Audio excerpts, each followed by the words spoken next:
శ్రీమాత్రే నమః. ఈ రోజు మనం వృశ్చిక రాశి వారికి ఏ విధంగా ఉండబోతుంది, ఎలాంటి శుభ ఫలితాలు పొందబోతున్నారో, ఏ దేవత అనుగ్రహం ఉండబోతుంది. ప్రతిరోజు రాత్రి వృశ్చిక రాశి వారి ఇంటికి ఈ దేవత వస్తుంది. ఆమె ఏదో అడుగుతుంది మరియు ఏదైనా మీకు ఇవ్వాలని అనుకుంటుంది. అదేంటో వెంటనే తెలుసుకోండి.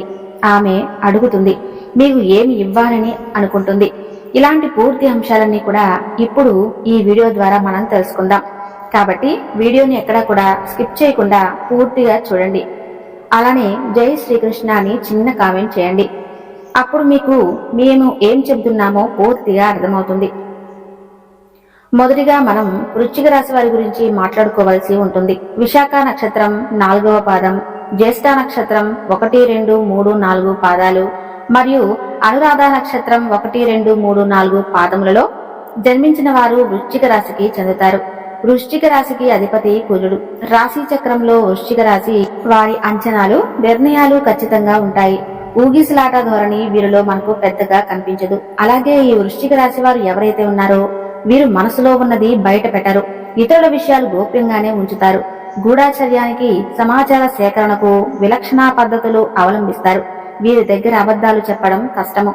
ఇతరులు చెప్పే విషయాల్లో నిజాలు తేలికగా గ్రహిస్తారు. సిద్ధాంతాలు రోజుకు ఒక్కోసారి మార్చుకునే మనస్తత్వము వీరికి ఉండదు. జీవితంలో మంచి స్థితికి రావడానికి చాలా కష్టపడతారు. వీరికి మంచితనము, పట్టుదల అధికముగా ఉంటుంది. కానీ వీరికి చాలా అంటే చాలా కోపం ఎక్కువని చెప్పుకోవచ్చు. దీనివల్ల అనేక మందికి శత్రువులవుతారు. కానీ వీరికి కోపం వచ్చిన ఎక్కువసేపు ఉండదు. వృశ్చిక రాశి వారు మంచి ఆకర్షణీయమైనటువంటి రూపాన్ని కలిగి ఉంటారు. చూడటానికి అందంగా ఉండటమే కాదు, ఇతరులు చూడగానే వారి కష్టాలను వారితో పంచుకుంటారు. వృశ్చిక రాశి వారు మిత్రత్వాన్ని కోరుకుంటారు. ప్రతి విషయాన్ని చాకచక్యంగా ఆలోచించి తెలివిగా నిర్ణయాలు తీసుకుంటారు. ఇక వృశ్చిక రాశి వారు ఇప్పటిదాకా మీరు గమనించే ఉంటారు, చాలా సార్లు చాలా విధాలుగా మీరు ఏదో ఒక పనిలో ఎంతో నష్టపోతుంటారు. కానీ చివరి దశకు వచ్చేటప్పటికి మీరు ఏదో ఒక మార్గం ఎంచుకుని మరింత నష్టపోకుండా మిమ్మల్ని మీరు కాపాడుకుంటారు. అది ఎందువల్ల అంటే ఈ దేవతానుగ్రహం ఉండడం వలనే మీకు ఈ విధంగా జరుగుతుంది. అయితే ఈ దేవత మిమ్మల్ని ఒకటి అడుగుతుంది. అలాగే మీరు కానీ ఆ పని చేస్తే మీకు ఎన్నో రకాలుగా ఏదో విధంగా సహాయపడుతుంది. మిమ్మల్ని కరుణించే తల్లి అని చూపిస్తుంది ఆ దేవత. అయితే ప్రతిరోజు రాత్రి ఇంటికి ఏ దేవత వస్తుంది, మీ ఇంటిని ఎలా కాపాడుతుంది, మరి అప్పుడు మీరు ఏం చేయాలి, ఇలా ప్రతి ఒక్కటి కూడా చాలా క్లియర్ గా ఇప్పుడు ఈ వీడియోలో మనం తెలుసుకుందాం. ప్రతిరోజు అర్ధరాత్రి పూట మీరు పడుకున్న తర్వాత ఈ దేవత మీ ఇంటికి వస్తుంది. మీ ఇంటి చుట్టుపక్కలని పరిశీలిస్తూ తాను ఎంతో చక్కగా మిమ్మల్ని దీవిస్తుంది. అయితే మీకు చాలా రోజుల నుంచి ఈ విషయం తెలియక మీరు ఏంటి అని చెప్పేసి అనుకుంటున్నారు. ఇక దీంతో పాటు ఇద్దరు మనుషులు ఎవరైతే ఉన్నారో వాళ్ళు మీ జీవితంలో ప్రతి ఒక్క పని చెడిపోవటానికి, మీ జీవితంలో ఎంతో కొంత నష్టానికి కారణమయ్యే వాళ్ళు వీరిద్దరే. వాళ్ళ పేర్లు ఏ అక్షరంతో స్టార్ట్ అవుతుందో అది కూడా ఈ వీడియోలో మనం వివరంగా తెలుసుకుందాం. మీరు ఇద్దరు మనుషులతో ఎంత జాగ్రత్తగా ఉంటే అంత మంచిది. మీ లైఫ్ ని కంప్లీట్ గా పాడు చేసేది మాత్రం వీరిద్దరే. అయితే వీళ్ళకి ఎంత చనువు రావడానికి కారణం కూడా మీరే. ఎందుకంటే మీరు మరింతగా నమ్మేస్తుంటారు. ఎంత నమ్ముతారంటే మీ లైఫ్ లో జరిగే ప్రతి ఒక్క విషయానికి మీరు ఎంతో క్లియర్ గా వీరికి ప్రతి ఒక్కటి పోసగుచ్చినట్టు చెబుతూ ఉంటారు.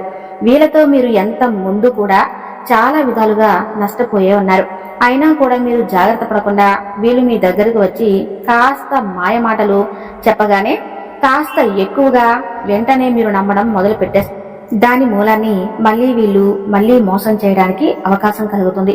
మీరు ఈ 2025 నుండి ఇప్పటిదాకా ఎంత కష్టపడి ఉంటారు, మీరు ఎంత శ్రమదానం చేశారు, మీరు ఎంత కష్టపడి ఎంత ముందుకు వెళ్లాలని అనుకున్నా కూడా చివరి దశలోకి వెళ్లేటప్పటికీ ప్రతి ఒక్క పని ఏదైతే ఉందో అది నష్టానికి దారి చూపిస్తుంది.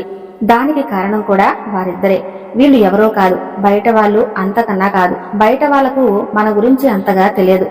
మీకు ఎక్కువగా తెలిసిన వాళ్ళు ఎటువంటి పనులు చేస్తూ ఉంటారు. మనం నమ్ముతున్నా, మనం ఏదైనా కొత్త వస్తువు కొన్నా, మనం కాస్త అభివృద్ధిలోకి వస్తే చాలు వీళ్ళ కళ్ళల్లో నిప్పులు పోసుకుంటారు. ఏదో ఒక విధంగా మిమ్మల్ని కించపరచాలని చెప్పేసి మీరు బాధలో ఉంటే మీకు సజెషన్ ఇవ్వాలని చెప్పేసి ఎదురు చూస్తూ ఉంటారు. వీళ్ళు ఎప్పుడూ కూడా మీ చుట్టుపక్కలే ఉంటారు. కానీ వీళ్ళ గురించి మీకు సరైన అవగాహన లేకపోవడం మీరు మరింతగా వీళ్ళని నమ్మేసి ప్రతి ఒక్క విషయాన్ని మీరు వీళ్ళకి తెలియజేస్తుంటారు. దాన్ని అవకాశంగా తీసుకొని ప్రతి ఒక్కటి మీకు రివర్స్ ప్లాన్ చేసుకుని వాళ్ళ ప్లాన్ లో వాళ్ళు సక్సెస్ కూడా అవుతున్నారు. కాబట్టి మీరు ఎప్పుడూ కూడా ఏ పని చేయాలనుకున్నా, మీరు ఏ నిర్ణయం తీసుకోవాలన్నా మీరు మాత్రం ఎప్పుడూ కూడా ఎవరితో ఆ పని గురించి డిస్కస్ చేయకండి. ఆ పని జరిగిన తర్వాత వేరే వాళ్లకు తెలియజేసేలాగా ఉండండి. అయితే మొట్టమొదటి అక్షరం కలిగిన పేరేంటంటే ఎస్. ఎస్ అక్షరంతో ఎవరి పేరైతే ఉంటుందో వాళ్ళు ఎప్పుడూ చూసినా కూడా ఎక్కువ శాతంగా జలస్ ఫీలింగ్ తో ఉంటారు. వాళ్ళు ఎప్పుడూ కూడా బయటకు వేరే వాళ్ళకి ఎంతో సానుభూతి చూపిస్తున్నట్లుగా ఉంటారు. కానీ వాళ్ళు చేయాల్సిన పనులన్నీ చాలా సైలెంట్ గా చేసుకుంటూ పోతారు. వీళ్ళు ఎప్పుడూ కూడా మనతో కలిసి ఉన్నట్లుగానే నటిస్తారు. ఎప్పటికప్పుడు వాళ్ళు వాళ్ళ దారిని వేరుగానే ఎంచుకుంటూ ఉంటారు. కాబట్టి మీ జీవితంలో కూడా ఇటువంటి వారు ఉన్నట్లయితే తస్మాత్ జాగ్రత్తగా ఉండండి. చూడండి, కొన్ని బంధాలు ఉంటాయి, అవి మనకి పుట్టుకతోనే వస్తాయి. తల్లి, చెల్లి, అలాగే భార్య. ఇటువంటి వాళ్ళు ఎప్పుడూ కూడా మన గురించి తప్పుగా ఆలోచించరు. కానీ ఇది కలికాలం. కలికాలంలో పాజిటివిటీ అనేది అస్సలు లేదు. కాబట్టి ఇది కూడా జరగదు అనుకోవడానికి లేదు. ఇది ఎలా జరుగుతుంది అని అనుకునేవి కూడా జరుగుతూ ఉంటాయి. కాబట్టి ఇలాంటి పేర్లు కలిగిన వాళ్ళు మీ లైఫ్ లో ఎవరైనా ఉంటే వాళ్ళతో కాస్త జాగ్రత్తగా ఉండండి. కాస్త గమనించుకుంటే మీకే ప్రతి ఒక్క విషయం కూడా చాలా క్లియర్ గా అర్థమైపోతుంది. ఇక రెండో అక్షరం వచ్చేసరికి అక్షరంతో కలిగిన వాళ్ళు కూడా ఎక్కువ పర్సెంట్ ఈ భాగంలోనే ఉంటారు. వాళ్ళు ఎప్పుడూ కూడా మిమ్మల్ని నమ్మించి మోసం చేస్తారు.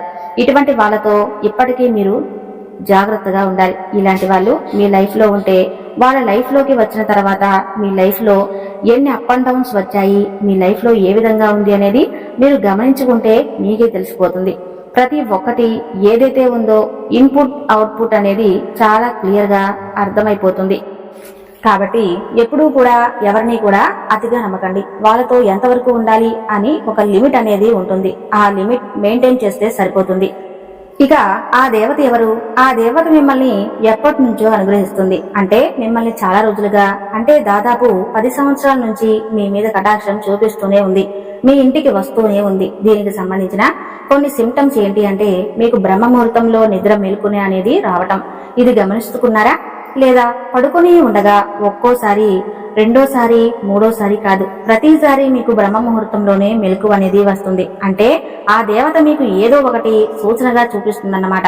మీకు బ్రహ్మ ముహూర్తంలో ఏ సమయంలో మెలకు వస్తుందో కామెంట్ చేయండి. ఆ సమయంలో మీరు కానీ ఆ దేవుడిని స్మరించుకుంటూ చక్కగా పూజలు చేసుకుంటూ ఉంటే మీకు మరింత అనుగ్రహం అనేది కలుగుతుంది.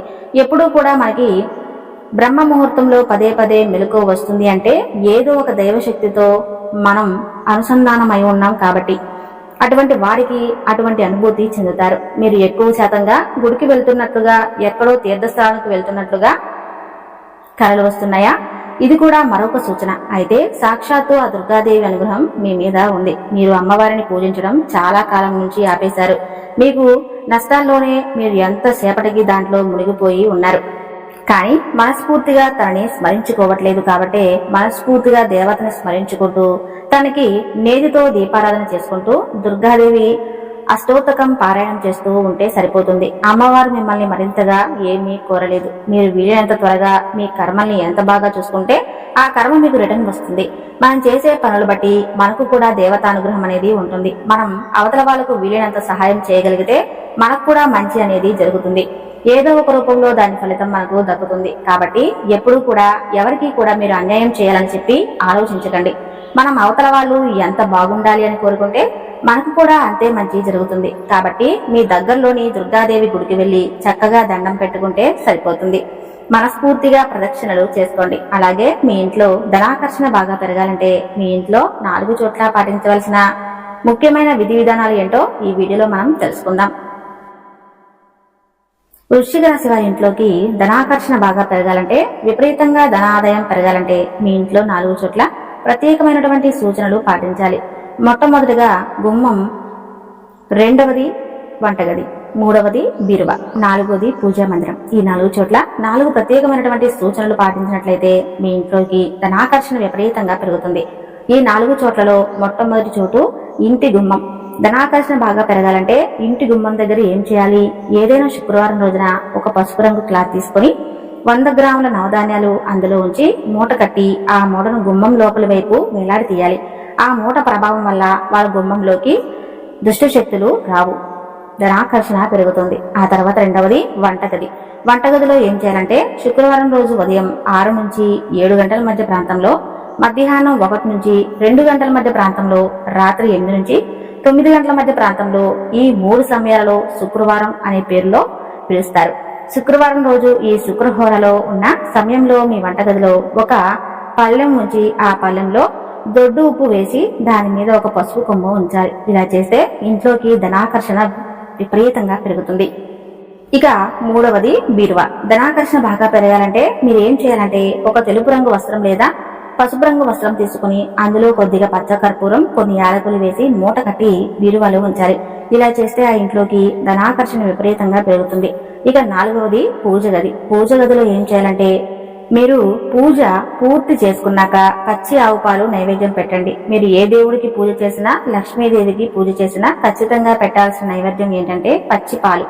పచ్చి పాలు నైవేద్యంగా పెట్టిన ఆవు పాలతో కాఫీ, టీ అలాంటివి ఉపయోగించుకోవచ్చు. ఇలా చేస్తే ఆ ఇంట్లోకి ధనాకర్షణ విపరీతంగా పెరుగుతుంది. ఏ ఇంట్లో అయితే గుమ్మం దగ్గర, వంటగదులు, పూజ గదులు అలాగే బీరువాలో ఈ 4 విధి విధానాలు పాటిస్తారో ఆ ఇంట్లోకి ధనాకర్షణ విపరీతంగా పెరుగుతుంది. అనేక మార్గాల్లో ఆదాయాన్ని మీరు ఖచ్చితంగా పెంపొందించుకుంటారు. ఇంటి ముందు పెట్టినటువంటి నవధాన్యాలు మాత్రం 3 నెలలకు ఒకసారి మార్చుకుంటూ ఉండాలి. నవధాన్యాలు ఎవరో తొక్కని చోట పోయాలి. ఈ పరిహారం పాటించండి. చూశారు కదా వృశ్చిక రాశి వారి యొక్క జాతక ఫలితాలు. ఈ వీడియో మీకు నచ్చితే తప్పకుండా లైక్ చేసి జై శ్రీకృష్ణ అని చిన్న కామెంట్ చేయండి. మరిన్ని వీడియోలు చేయడానికి సహకరించండి. ధన్యవాదములు.